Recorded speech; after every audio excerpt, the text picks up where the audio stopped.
Welcome back to the show. I'm really glad that you're tuning in because today we have yet another exciting and a very interesting episode. 2 weeks ago on this channel, we've talked about the story of King Arthur and you guys absolutely loved it. I mean, it was a great story, we saw many things and we learned a lot. And I think it's a story that deserves to be expanded upon. When I talked about the story 2 weeks ago, we've covered a great deal about King Arthur, right? We've seen his childhood, we've seen how he picked up the sword, how he became the king of Camelot, and eventually rescued Britain from the troubles that it was in. But in the story, there was one character that played a pretty big role that we haven't talked about too much, and that was Merlin, the famous wizard. I mean, without Merlin, King Arthur would have never become the king of Camelot. If you're new here, I'm Cosden, this is Vlogs of Knowledge, and it's absolutely awesome every single week. If you're not subscribed, I really think that you should be because you are missing out. Every single week we have a brand new episode about history, and like I said, it's absolutely awesome. So make sure to subscribe, make sure to hit the notification bell, join Team Knowledge, and be notified whenever I release a new video. So with that being said, well, let's get to it.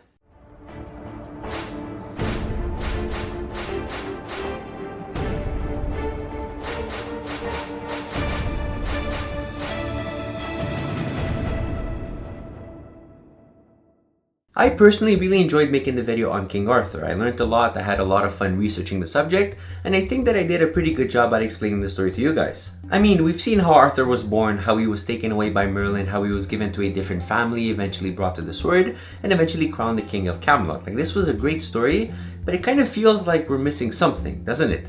What I didn't focus on, however, 2 weeks ago was this character Merlin, the famous wizard. I mean, he did play a pretty important role in the story. He was the one that took Arthur away when he was a kid. He practically almost raised him, he brought him to the sword, and he indirectly caused him to become the king of Camelot.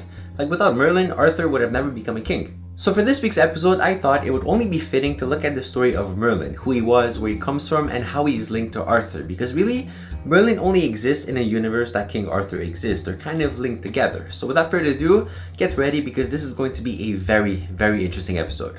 Merlin, just like King Arthur, is believed to have been at least partially influenced by a real person who lived a real life. But unlike Arthur, because Arthur was a little bit hard to pinpoint who that person actually was, with Merlin we might have more chances. In the early medieval era, there were tons of stories circulating around the British Isles. I mean, not just the British Isles, but everywhere in general, but for the purpose of our story, we're just going to concentrate on the British Isles. At the time, Britain was in a big war with the Saxons, a war that lasted many, many years, and it was a pretty big and impactful war in the story of Britain. Like, the people that know about the story of Britain, they know just how important and how impactful the Saxons were. One of those stories, or legends if you will, talks about a mysterious man that was living alone in the forest. That man was eventually going to become the influence for Merlin. And I mean, it makes sense, right? Like, wizards are often associated with nature, with the elements, with forests, so it kind of makes sense that the person who was to eventually become Merlin, or at least the influence for Merlin, was to live in a forest somewhere. The story goes that there was a great king of Britain that wanted to take refuge from the Saxons, and he thought that the best way to do that was to go up a hill and build a fortified city for him and his people.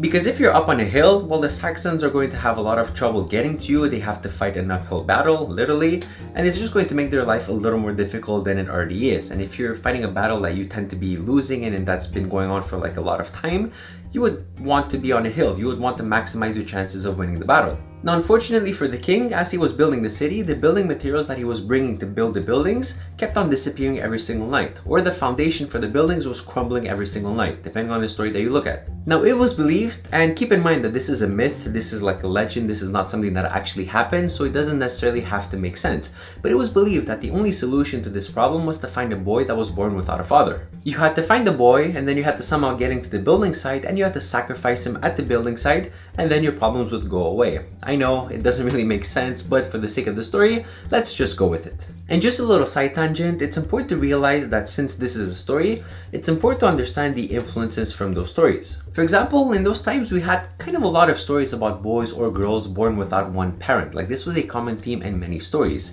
And this comes straight from Jesus, right? He was born of a virgin birth, and we see the influences from early Christianity in this early medieval period.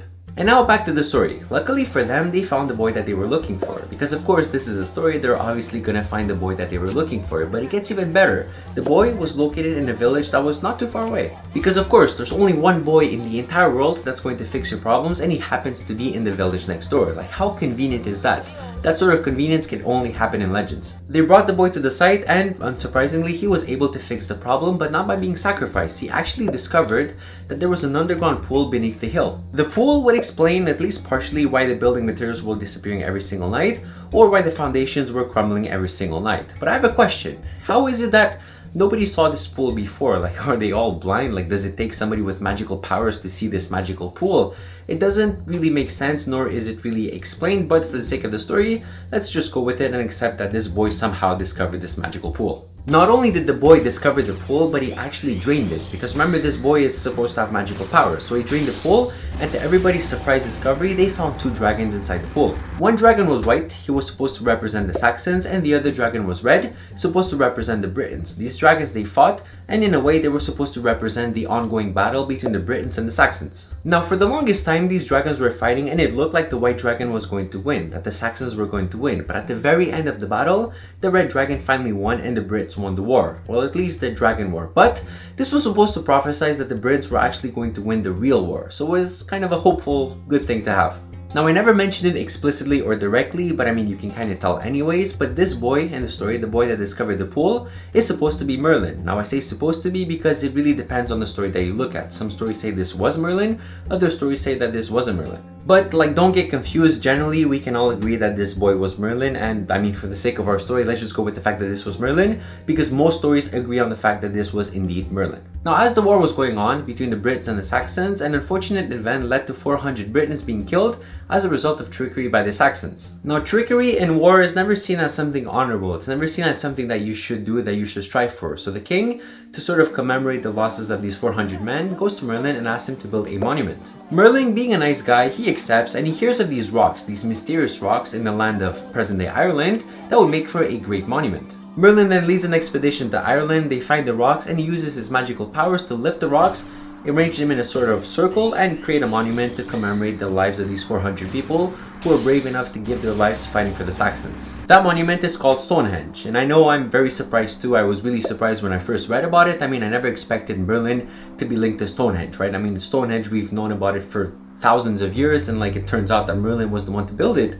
That's very interesting. Even though it probably didn't happen, it's still an interesting, fun little fact. Eventually, the king dies and he is replaced by a successor who turns out to be his brother. Now, the brother, he wants a woman that he can't have, because this is a story. There's always going to be some sort of woman. There's always going to be a love interest, and it makes it that much more interesting when you can't have the woman that you want to have. It just so happens that the woman that the brother wanted was married to a very powerful man, and you can't really take somebody else's woman. I mean, the woman belongs to him, especially if she's married. And this should already sound pretty familiar. Merlin advises the new king not to go for this woman, that if he goes for this woman, it's going to be trouble, but the king, he doesn't care, and he still wants to go for this woman. So Merlin says, you know what? Sure, go for this woman, but you're gonna have to pay a price. And actually, I'm going to help you get this woman. So then Merlin uses his powers to transform the new king to make him look like the husband of the woman that he wants. But he's not actually the husband, he just looks like it. He then goes to her, he pretends to be her husband, she obviously has no idea, they have intercourse, and 9 months later they have a baby. Now, I'm going to let you guys guess here for a second. Can you guess who that boy was? Who that boy that was born out of this illegitimate union was?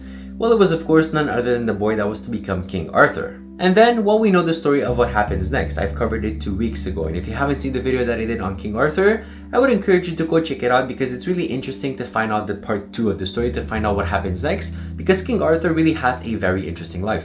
Now, just to recap a little bit, as I've said before, there's not one story of Merlin. There's not one account that everybody agrees on that this was Merlin. There's different stories written by different people in different years. And although all of these accounts present the story in a different way with a little different facts, they generally say the same thing about the story. And it's very interesting to look at the different stories to see how they were influenced, what parts were taken from other stories. And if you want to do that, I've gone ahead and put some links in the description where you can start. I would strongly encourage you to go out and research, because this is a very interesting topic. And me, for my part, I haven't covered this story in full depth. As you know, that's always how I do this show. I give you guys just enough information to give you some incentive to go out and research on your own, because I want you guys to research on your own and learn a thing or two. So that was the general simplified version of the story of Merlin. I really hope that you've enjoyed this video, and if you did, please leave it a big thumbs up. Make sure to subscribe, make sure to hit the notification bell, join Team Knowledge, and be notified whenever I release a new video. And now it's time for questions. Who do you like more, King Arthur or Merlin? Please do let me know, and also let me know why. Leave a comment and you might be featured in next week's video as a fan of the week. So it's kind of a win-win for everybody. So with that being said, my name has been Cosden. It's been an absolute pleasure. You can follow me on social media. The links will be in the description, and I will see you all next week.